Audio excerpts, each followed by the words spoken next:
Three core leaders of the Bangkok shutdown get jobs in the regime. This week's big issue in the Bangkok Post.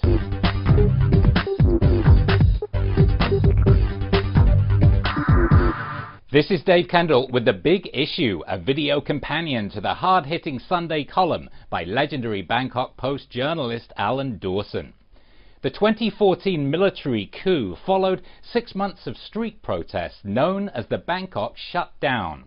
In today's column, Alan discusses the appointment of 3 core leaders of those protests into official positions: Putipong Bunagan, Sagonti Patiagun, and Natapon Teep Suwan. Alan writes, the General Prime Minister has welcomed them like they were sons returning home from foreign studies in order to run the family business, which metaphorically is about right. Alan, thanks for joining us. Since General Prayut has tried to distance himself from Bangkok shutdown leader Suthep Thaugsuban, why is he openly bringing other core yellow shirt figures into the regime? I think the answer here is that these 3 men are not Suthep people exactly. They joined the Bangkok shutdown by leaving the Democrat Party because they thought it was acting too slowly and not aggressively enough. General Prayut does not see them as Suthep people. Mr. Suthep operates pretty much in the south of Thailand rather than nationally. I point out also that General Prayut, 3 of his top political operatives, the Samit, or so-called 3 Amigos faction, all of them are Thaksin loyalists. And you would think they would be the last ones to come into the government, but General Prayut has picked people individually rather than on their background. You say the Samit, the 3 Amigos, have so far failed to persuade many former pure Thai politicians to join the pro-military party, Palang Pracharat. What makes you say they failed, and why do you think that is? I think the argument they failed is a very strong argument and very normal in Bangkok right now.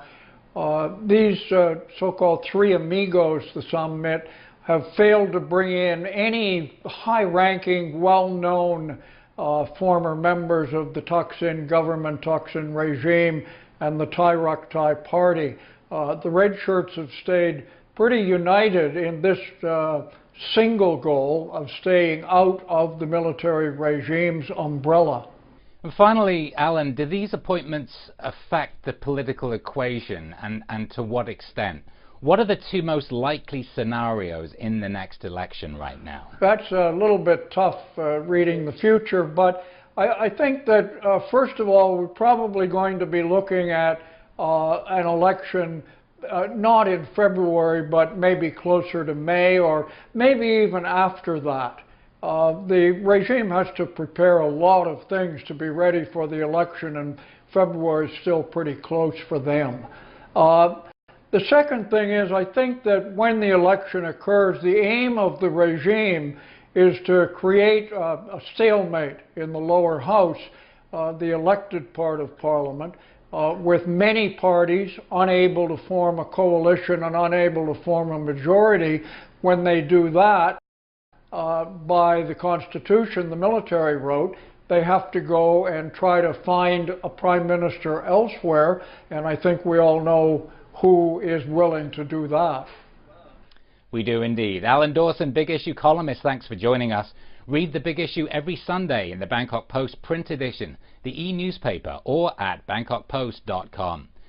Leave your comments below or on the bangkokpost.com website. I'm Dave Kendall. Have a good week.